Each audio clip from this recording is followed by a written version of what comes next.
I was born into a Jewish family. My dad was an immigrant. My mom was a child of immigrants. They met and married in New York City.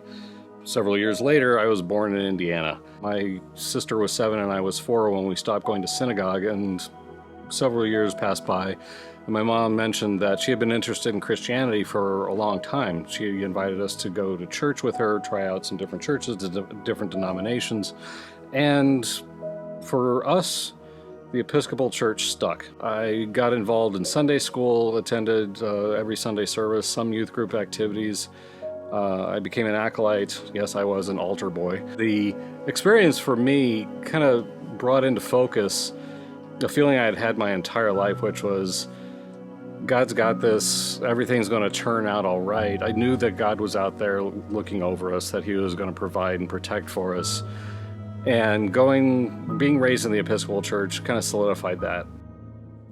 I went to college to major in biology with an idea of becoming a doctor. Actually, not just an idea, it was a dream and it was a goal of mine. From before I can remember, I had always said, I want to be a doctor when I grow up. I want to be a doctor when I grow up. In my sophomore year of college, I decided I didn't want to pursue that for a variety of reasons.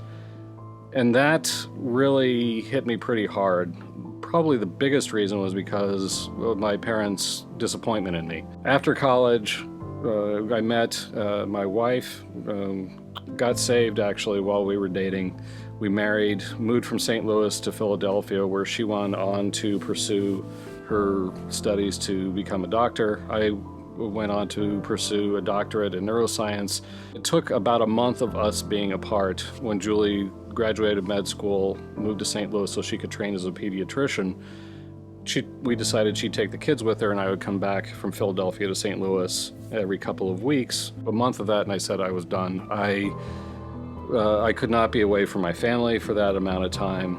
You know, before I had this identity as a future physician, then I had an identity as a scientist. And here I was giving all that up, and everything that I expected my life to turn out to be professionally was gone.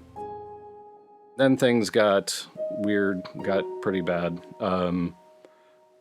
I developed rheumatoid arthritis in about 2004, 2005. I couldn't kneel down to pick up my kids to play on the floor with them. Couldn't make a fist, couldn't grasp things tightly. Went to a revival service at our old church building. I was having difficulty speaking. I got my 2 older kids down the hall into childcare. My youngest, I was just going to keep with me during the service. And I remember just looking around at my 4 or 5-year-old son next to me and thinking, I'm going to miss so much in their childhood. It's going to get worse, and I won't be able to participate as a father, as a husband, someday as a grandfather. So God, I can't do this. I need you to take this away. I need you to heal this, if nothing else, just so I can tell a story and give glory to your name. About 2 seconds later, swelling was gone. I made fists, I clenched hard like I hadn't done in a long time, and I was freaking out. I knew in that instant, God healed me. That was God taking control and just completely stripping away any expectation I had of what was going to be in the future. I had heard of faith healings, but I had never seen them. But he healed me. Turns out I needed that more than I could have imagined. Julie and I both grew up in loving homes, but neither Julie nor I had great examples of how to build a marriage. A friend of mine, after I got healed, had this word of knowledge and said that she saw this storm brewing in the rearview mirror. And then for about a year or so after she gave me that word of knowledge, there was a spiritual attack that took these weaknesses in our relationship and just kept picking at it and prodding it and poking and nudging us and irritating each other. I had these plans that I knew how things were going to happen. I knew God was going to do it, and I said, God, I need you to get us through this. I need to know how it's going to happen, when it's going to happen, what's going to happen. Silence. We didn't hear anything for months and months and months. And it was just like this weight on my chest. Julie and I went to Christian counselors and we started talking, and there were a lot of things that were brought up that we couldn't bring up together. We didn't trust each other enough. I remember this one day, though, I felt as bad or worse than the day leading up to my healing of my arthritis, where I just told God, I need to know, I need to know, I need to know. I can't take this anymore. And he gave me this image where I was like coming like this train track around the side of a mountain, and there was this tunnel. And I looked into the tunnel and I saw nothing. That was him telling me, I'm not going to tell you. You just have to trust me.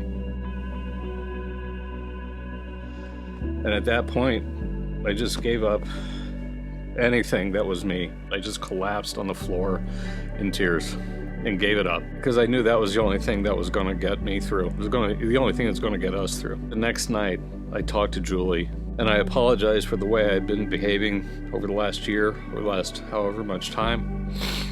She apologized to me as well. We were able to give each other that grace and the mercy that we weren't able to before. I knew what God had in store for me was better. Even though he didn't tell me what was coming, it was going to be better than anything else I could have imagined.